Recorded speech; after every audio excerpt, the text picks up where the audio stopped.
page 281, she Yep. says, so it turns out that the diversity that is causing an often unconscious racial panic in so many white Americans is actually our biggest strategic asset. And I think that's what's so interesting about this is like causing the racial panic. It leads back to the scarcity piece. But when we think about envisioning liberation, her argument is like we need collective organizing. Yes. Like we need across lines of difference. Yeah. But I think it's on page 282. Let me quickly look. Oh, okay. Yeah. Boom.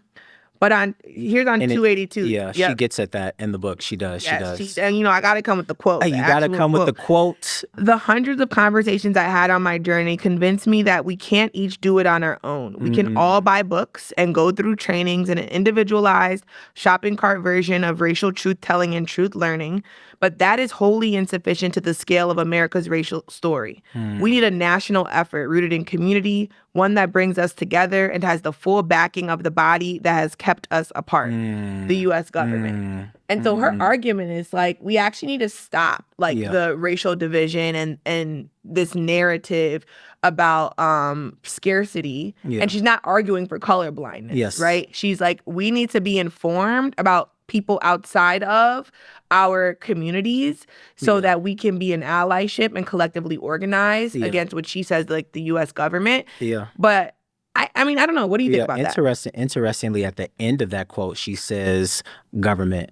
So us being very aware that like the structural design of like racism is a political football all the time. I am spewing this narrative about this person that's coming from the government, not and it trickles down to like individual communities, but it's coming from the government. And it is what it is. We think about the creation of our Constitution. There were literally constitutional compromises about enslaved people. I'm going to compromise on this thing that actually there shouldn't be a compromise about. I should, again, thinking about empathy, I should have enough empathy in humanizing this Black person, these Black people, these millions of Black people that have suffered for generations under this, way of living and being and existing.